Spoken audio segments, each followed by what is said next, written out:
What's going on, my little piglets? It's your BFF Porch Up here, and I'm coming at you with another video, a rant, a rave, a discussion about America's team, the Dallas Cowboys. Now, the Dallas Cowboys, I didn't get a chance to watch most of the game. Actually, I didn't get a chance to watch any of the game. I got to watch like probably 2 or 3 plays. And what I saw, again, I was happy. I saw Beasley's touchdown, which that's his first touchdown. I got to see him do the too much sauce. It's the first time I've gotten to see that. I feel like I haven't seen that in forever. And then I got to see the play where what play was it? I got to see Zeke run the ball a few times, and that was about it. And I honestly was happy with what I saw, because I had one friend, Tony Tone, sorry, gonna throw you under the bus here, that just said, it's just the Jacksonville Jaguars. And I was like, Tony, you gotta understand, man, the Jacksonville Jaguars were one game, probably one quarter away from getting to the Super Bowl last year. That one quarter had Tom Brady in it, was the deciding factor, which everybody knows about the GOAT. So I was like, and then my friend Andrew chimed in and said, yeah, and they were supposed to have the best defense in the league. And Tony quickly was like, oh. Just quickly changed his Tony tone. Sorry, had to do that to him. Anyway, so 40-7. I know Maher was a man possessed. I know he kicked every single field goal and made every single field goal. So he did great. Dak had 2 touchdowns. Apparently, he almost had a 3rd touchdown. I was watching Ultimate Cowboy TD and then a couple of other guys, and they said that Dak almost had 3 touchdowns, but one of them just it was like an over-the-shoulder throw, and it was an incomplete pass. So that would have been 3. Zeke had over 100 yards, and he had a touchdown. I think 1. I don't know if he had 2 or not.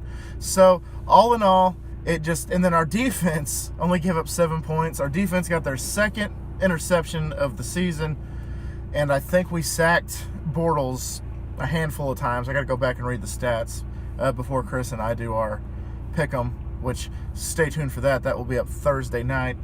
And honestly, it sounds like overall, all 3 sides of the ball, the offense, the defense, and the special teams were clicking. They were doing what they were supposed to do. The play calling was efficient, which Scott Linehan we're talking about. So I don't know if it's like a Twilight Zone episode where the Cowboys are going to be good for the rest of the month, and then they're just going to take a shit at the end of October. I don't know. It just sounds like that they actually just had all their ducks in a row, and they knew exactly what to do with said ducks. And honestly, if we can keep this up, I feel like it's going to be another bargaining chip for Jason Garrett when it comes to the end of the season. We're like, okay, what have you done for us lately? And like Shango said, I agree with Shango.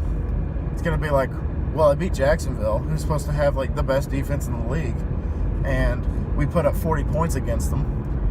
Then that's going to be his bargaining chip. Every single year, it seems like Jason Garrett has that one bargaining chip, if not 2 bargaining chips, and this is one of them, because if he says, well, I beat Jacksonville, we beat the Giants single-handedly, which the Giants beat themselves single-handedly, but that's another topic. And on. The catch, the Tony Romo thing, we almost went to we were deep in the playoffs and almost beat Green Bay.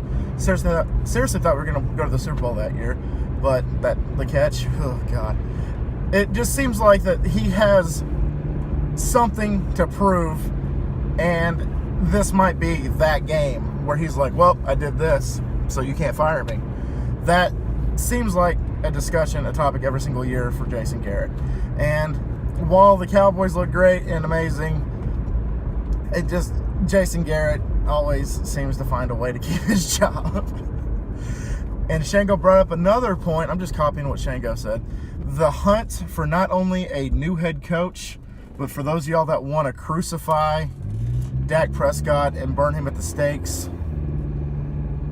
You know how hard it is to find a head coach that just is an automatic fit, and find a quarterback that gets in there and does what a once-in-a-generation quarterback can do, like Tony Romo. then Cowboys might have to wait a while if we decide to get a new head coach and a new quarterback. It seems that we just need to keep doing what we're doing, and like I always say, I'm here till the wheels fall off. You know, that's what I tell everybody. And, you know, like when I have a job, or when I even told my wife, I'm here until you say no more. Yeah, that's pretty much how I see the Dallas Cowboys. Jason Garrett's like, I am here until you say no more. But I beat Jacksonville. But I did this. But I did that. Kind of like what's going on there. But Dak showed up. Dak did what Dak was supposed to do and not throw the ball too many times.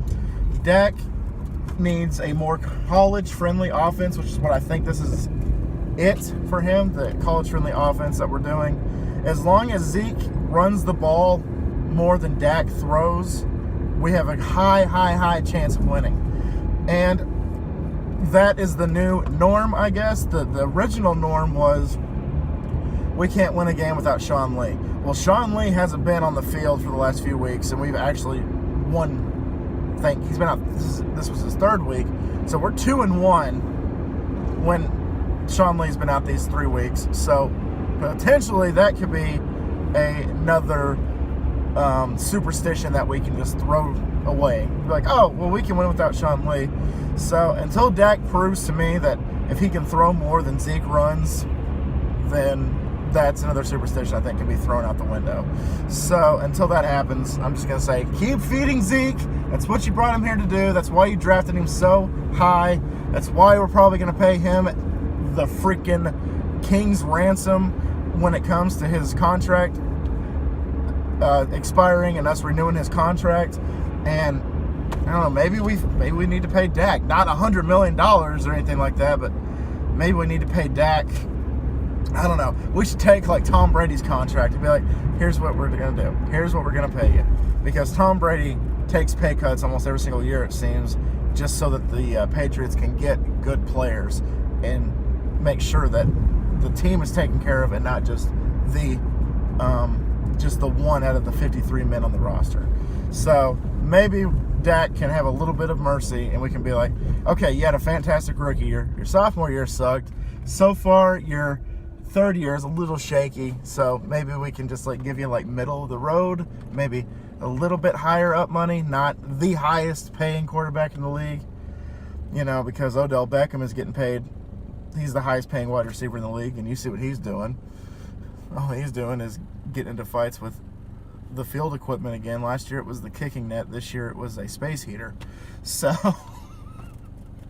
or air conditioner, I don't know. It was up in New York, so I assumed it was cold because it's cold here right now. So maybe it was a giant air conditioner. I can't remember. All I know is that he gets into fights with inanimate objects, and he pulls his little Happy Gilmore routine. Except one thing is Happy Gilmore's good at what he does, and Odell Beckham is not doing good at what he's doing because his quarterback's garbage. So that game against Jacksonville was a what have you done for me lately game, and I feel like that's going to pay dividends eventually for Jason Garrett, even though I think potentially we need to go find some other play caller if we can't keep the consistency up. But I mean, like, doom and gloom. It was doom and gloom for me last year. Sorry I didn't get to make last week. Sorry I didn't get to make a video. Last week was busy. I didn't even get a chance to film and record and edit a Madden video, and I barely squeaked out a food review for last week. So there's that. And honestly,